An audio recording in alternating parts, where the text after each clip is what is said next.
Hello, and welcome back to Internet of Terms. This episode is called Navigate Your Way to Success. I'm Royi yourself of Samsung's Global Innovation Center in Tel Aviv, where we help software and service startups succeed with funding, mentorship, office space, access to Samsung, and much more.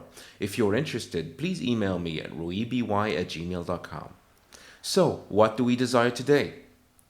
We want to review on a method that will make your app easy to use.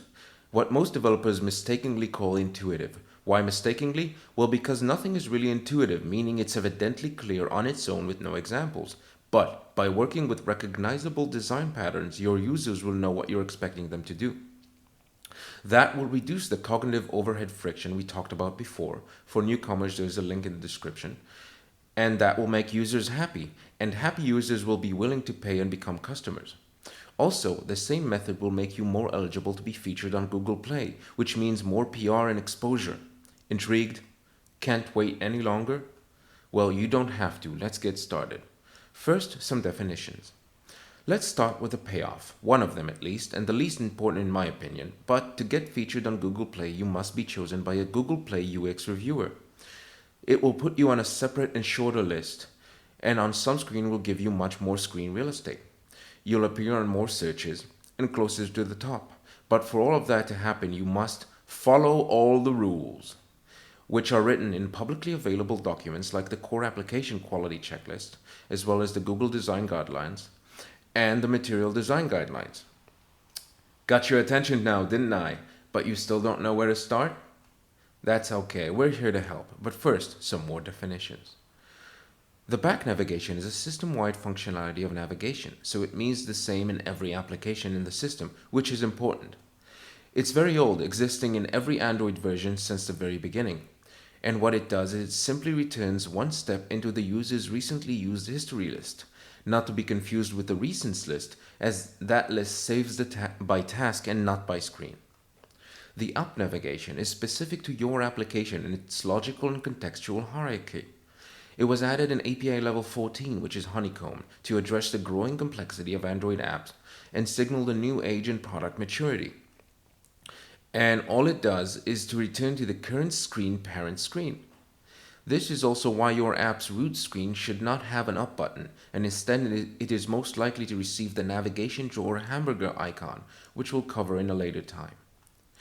What's the difference? Well, for starters, back can lead you out of your current application, like to the launcher, which is the common one, or to another application in which you came from. In that case, if another application opened your app, i.e. deep linking. Remember that example. The up functionality, by comparison, could only lead to screen inside your application, which again is why the root screen does not have and should not have an up button, ever. Also, it is worth mentioning that in some cases, up and back will do the exact same things, like when the last screen prior to the current screen was also the parent screen of the current screen. Again, remember this example for later. Now, since back is a system-wide functionality, it's worth noting that it also performs other tasks, like dismissing dialogues, dismissing contextual menus. Also, it hides the on-screen keyboard, which you may or may not know as the IME. But wait, there's more. Let's get down to business. Starting with the launcher, if you press on the Gmail icon, what happens? The Gmail app launches, of course. Once it is opened on the familiar screen which houses the list of email, back will set you back to the launcher, and up does not exist. But if you click on one of the emails in the list, where do you go? That's right, you get an email asset page, and on that asset page, back will get you back to the last thing you saw before that, which means it's the email list. And up will send you to the single email screen parent screen, which is, you guessed it, the same list of emails screen.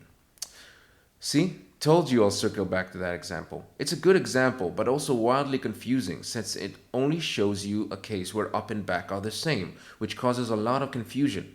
Consider the next example though.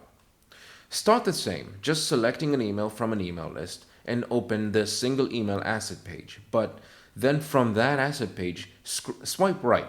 If you don't know what it does, it goes to the next email on the aforementioned list. So let's say email number 2.